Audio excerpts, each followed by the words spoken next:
এই বেহায়াটা ইসার অনুসারী, একে গ্রেফতার করো, গ্রেফতার করো। আমি কন্ট্রোল করবো, তুই জানিস আমি কে? ছাড়ো আমাকে, ছাড়ো, তোকে আজ আমি মেরেই ফেলবো, তোকে আমি মেরে ফেলবো। কি হয়েছে? ধরে নিয়ে যাও, এই থামো তোমরা। এই থামো, কি হয়েছে? লোকটা খুব বেপরোয়া আলী জনাব। কেন, কি করেছে? আমি আলী জনাব ম্যাক্সিমেলিয়ানুসের টমটম চালক, ছাড়ো আমাকে। ওকে ছেড়ে দাও। এই বেহায়াটা ইসার অনুসারী। ঈসার অনুসারী? জি আলী জনাব, ও ঈসার অনুসারী। উজবেকি লোকে শনাক্ত করেছে। থামো, আমি ওকে চিনি।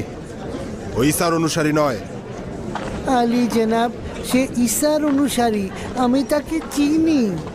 সে আদুনিয়ার বাড়িতে আসা যাওয়া করত।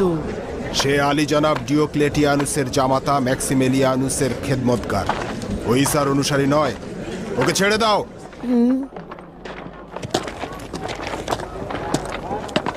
চলো চলো তাড়াতাড়ি। আমি কিছু করিনি, একদম কথা বলবে না। আমি কিছু চলো। করিনি, কোথায় নিয়ে আমি যাচ্ছ? ঈসার অনুসারী না। কোনো কথা চলবে না। ছেড়ে দিন। কালুস অসন্তুষ্ট ছেড়ে দিন হলো না। আমাদের। এ সব কিছু আদুনিয়াকে ধরার জন্য হচ্ছে। ওকে না ধরা পর্যন্ত ওরা থামবে না। তুমি তাড়াতাড়ি এখান থেকে চলে যাও। জি জনাব।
আমি তাকে চিনতে পেরেছি আলী জনাব। সেই আদুনিয়াকে পালিয়ে যেতে সাহায্য করেছে। নিশ্চিত? জি আলী জনাব, সেই আদুনিয়াকে পালিয়ে যেতে সাহায্য করেছে। তাকে অনুসরণ করো, যাও। জি আলী জনাব। খুবই চতুর লোক। জুলিয়াসের অবশ্যই জানা উচিত তার গোস্তাকির উপযুক্ত জবাব দেয়া হবে। আম্মাজান, আম্মাজান। কেন মন খারাপ করছো লক্ষ্মী পুত্র আমার? আমি খুব দ্রুতই ফিরে আসব।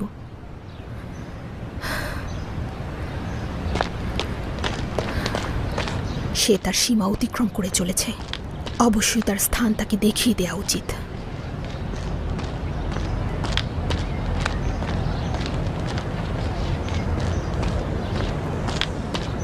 গালুস, চলো। প্রিয় বানু, জনাব ম্যাক্সিমেলিয়ানুস না আসা পর্যন্ত অপেক্ষা করা যায় না? না, এই বিষয়টি আমি নিজেই পিতার সঙ্গে কথা বলে সমাধান করব। জুলিয়াসের এত বড় স্পর্ধা, সে আমার বাড়িতে গুপ্তচর বৃত্তি করে। রওনা হও।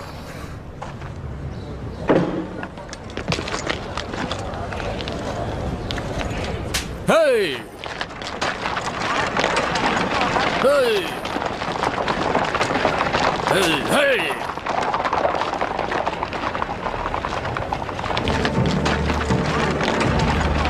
গালুস, টমটমটা চেনা চেনা মনে হচ্ছে। আচ্ছা, এই টমটম দিয়ে আদুনিয়াকে পালিয়ে যেতে সাহায্য করেছিলে।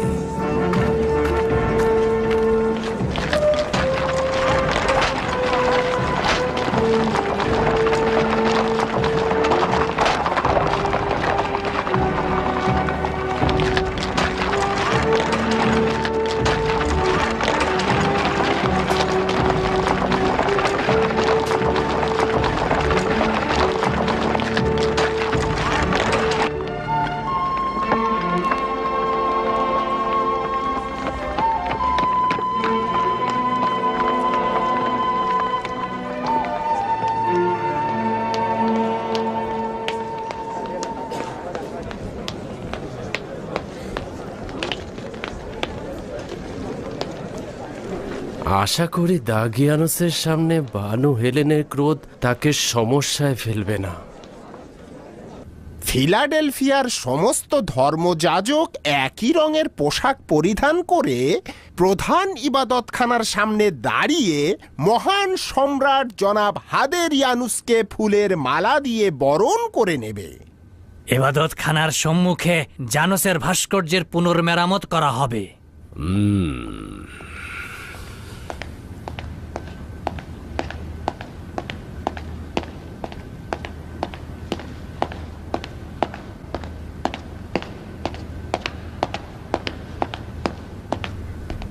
পিতা,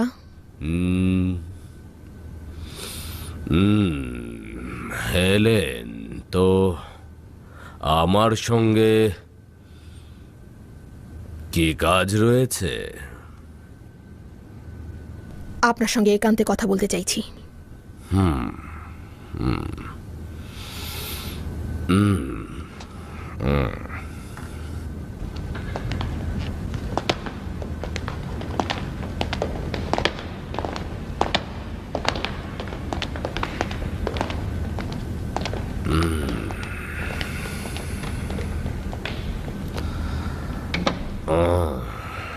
তুমি তো তোমার পিতার দিকে তাকিয়েও দেখো না, তো হঠাৎ কি মনে করে?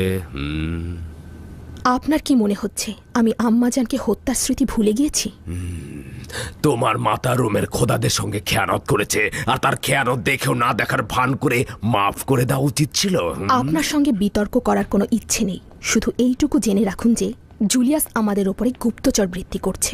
যদি বাধার সৃষ্টি না করেন তাহলে আমরাই এর ব্যবস্থা নেব।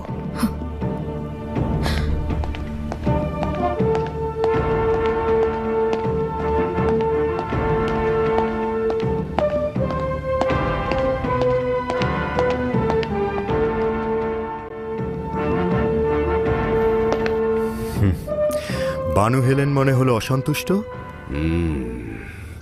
বলল তার বাড়ির সামনে এক ব্যক্তি এক কুকুর বেঁধে রেখেছে আর সে বড্ড জ্বালাতন করছে।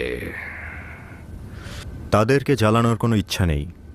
সম্রাটের আসার দিন ঘনিয়ে আসছে। এখন কিন্তু সবার ওপরেই নজর রাখা উচিত। অতএব অসহায় হয়ে আমি আমার অজিফ আমল করছি। তাই বিশ্বাস করব? আমি জানতাম তোমার লোভাতুর চোখ সবসময় হেলেনের দিকেই ছিল, কিন্তু আমি ম্যাক্সিমিলিয়ানুসের সঙ্গে তার বিয়ে দিয়েছি। সেই কারণে কি তুমি সবসময় তাকে নাজেহাল করতে? আমি বেশ কিছু খবর জানি যা শুনলে জনাব ডিওক্লেটিয়ানুসের মাথা ব্যথার কারণ হবে। মাথা ব্যথা কিন্তু অনেক কারণে হতে পারে জনাব জুলিয়াস। যখন কেউ ভালোবাসার সুযোগ নিয়ে আমার সেনাবাহিনীর প্রধান নির্বাচিত হয়ে আমার বিরুদ্ধেই ষড়যন্ত্রে লিপ্ত হয় এবং আমার সিংহাসনে হেলান দিয়ে ঘুমানোর স্বপ্ন দেখে, এবং যে আমার ভালোবাসার সুযোগ নিয়ে আমার অন্দরমহলে প্রবেশ করে এবং এই রাজমহলে বিচরণ করে নিজের খামখেয়ালিপূর্ণ ফরমান জারি করে, এইসব কিছুর পর আর কি কোনো প্রমাণ বাকি থাকে জনাব জুলিয়াস? আপনি ভুল করছেন মহামান্য হাকিম। আমি শুধু বলেছি। আমি অনেক ভুল করেছি জুলিয়াস। আমার জীবনটা একেবারে ভুলে পরিপূর্ণ, কিন্তু এমনটা যেন না হয় আমি ভুলবশত তোমাকে কতল করে ফেলেছি। তাই বলছি, সতর্ক থেকো জুলিয়াস। কিন্তু আমি একদিন আপনার কাছে ঠিকই প্রমাণ করব যে আপনার আর সম্রাটের খেদমত ছাড়া আমার ভিন্ন কোনো নিয়ত নেই। শুধু এটা প্রমাণ করার চেষ্টা করো যে তুমি লোভ লালসার পথে পা বাড়াচ্ছ না। আর যদি পা বাড়াও তাহলে আমি তোমার দুটো পাই কেটে একদম টুকরো টুকরো করে ফেলবো জনাব জুলিয়াস। তারা জানের নিকট যেমন আমার গ্রহণযোগ্যতা রয়েছে, তেমনি হাদিরিয়ানুসের কাছেও। যদি প্রমাণ করতে পারি।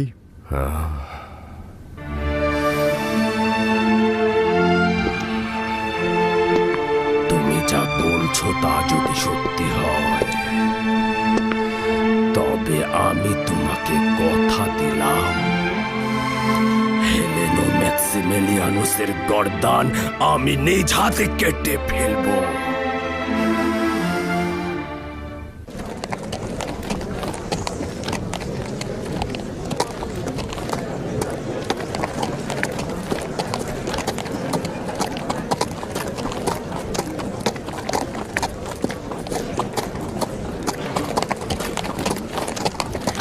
দেখো দেখো কত বড় সিংহ! দেখো দেখো কত বড় সিংহ! দেখো দেখো।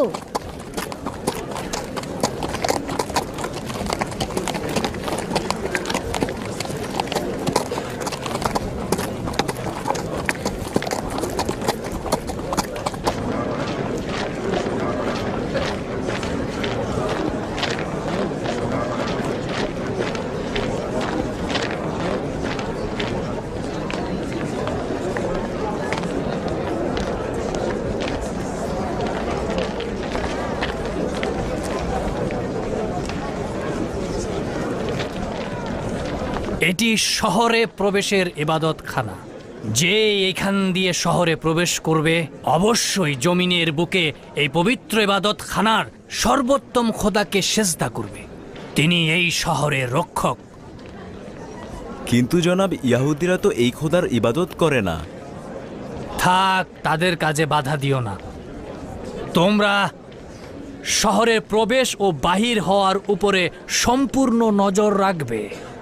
যদি কেউ এই খোদাকে সেজদা না করে তবে সে ঈসার অনুসারী। তৎক্ষণাৎ তাকে অবশ্যই গ্রেফতার করবে।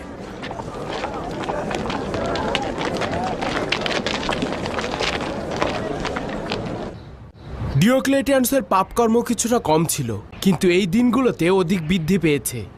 আমাদের কিছু একটা করা উচিত।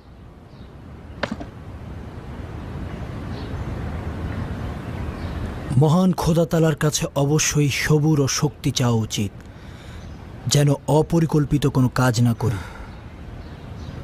আমার দিনে ভাইদের টুকরো টুকরো করছে, দলে দলে ধরে তাদের মৃত্যুর মুখে ঠেলে দিচ্ছে, আর ওই সময় তুমি কিনা ধৈর্য ধরার কথা বলছো।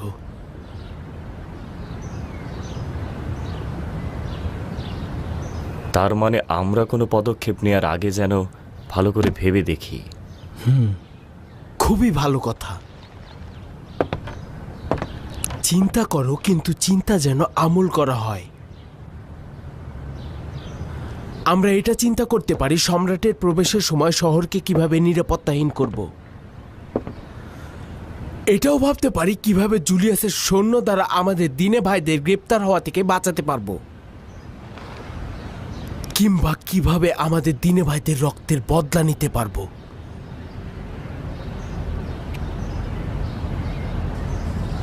এগুলো সবই আমাদের কলবের চাওয়া। আচ্ছা, এগুলো কি বাস্তবায়ন করা সম্ভব? আমি চিন্তা করছি হিসাব মতো যদি আমরা কাজ করতে পারি তবে অনেকাংশেই আমরা সফল হতে পারব। যেমন শেরিকি মূর্তিগুলো ভেঙে ফেলা, কুফরি ইবাদতখানায় আগুন দেয়া, এগুলো করে শহরে বিশৃঙ্খলা সৃষ্টি করতে পারবো। আমরা আমাদের দিনে ভাইদের খুনের বদলা নিতে পারবো। যদি আমরা ডিওক্লেটিয়ানুস ও সম্রাটকে হত্যা করি তাহলেই আমাদের দিনে ভাইদের রক্তের বদলা নেওয়া হবে। শহরে গোলযোগ সৃষ্টি করা যেতে পারে, কিন্তু এই দুইজনকে কতল করা সহজসাধ্য নয়। আমার মতে এটা তেমন মুশকিল কাজ নয়। আমরা দরবারের উপদেষ্টা হিসেবে ডিওক্লেটিয়ানুস ও সম্রাটের খুব কাছাকাছি যেতে পারবো এবং সুযোগ মতো তাদেরকে হত্যা করে আমাদের কাজ আমরা হাসিল করে নিতে পারবো। হ্যাঁ, এটা সম্ভব, কিন্তু শর্ত হচ্ছে নিজের জানকে উৎসর্গ করে দিতে হবে। এটা তেমন কোনো মুশকিলের কাজ নয়। না, তবে অবশ্যই দেখতে হবে জান উৎসর্গ দ্বারা আমাদের উদ্দেশ্য হাসিল হবে কিনা। আমার পূর্ণ বিশ্বাস এটা সম্ভব। এই বিষয়ে সিদ্ধান্ত নিতে হলে আরও কিছু সলা পরামর্শ করা দরকার। কিন্তু আপাতত মূর্তি ভাঙচুর ও ইবাদতখানায় আগুন দেয়া যেতে পারে। আমিও একমত। তোমরা সবসময় এইরকম অজুহাত দেখিয়ে থাকো, আমার আর কিছু বলারই থাকে না। এত তাড়াহুড়া করো না মার্টিনোস। প্রথমে অবশ্যই জুলিয়াসের পদক্ষেপে বাধা দেব, তারপর অন্য কিছু চিন্তা করব। চলো যাই।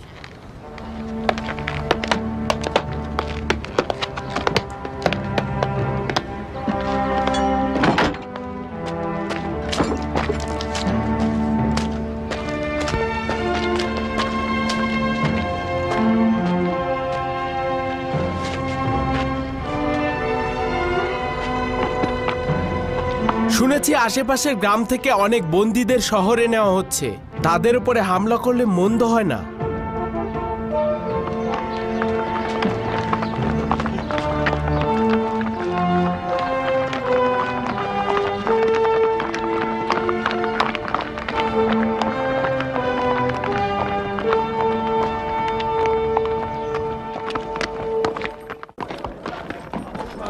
ছেড়ে দাও আমাদের, ছেড়ে দাও। আমাদের কোথায় নিয়ে যাচ্ছ? আমাদের ছেড়ে দাও, রহম করো, ছেড়ে দাও আমাদের, ছেড়ে দাও। সামনে চলো, চলো তাড়াতাড়ি, একদমই থামবে না। সামনে চলো, দ্রুত চলো। কি হলো, চলছো না জানো?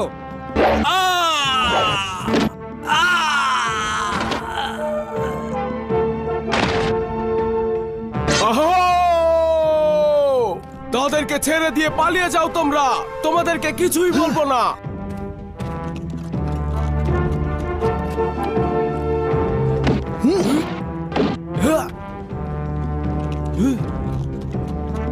তোমরা চলে যাও, তোমরা এখন আজাদ। তোমরা চলে যাও, চলে যাও, চলে যাও, যাও, পালিয়ে যাও তোমরা, সবাই পালিয়ে যাও, পালিয়ে যাও তোমরা, যাও।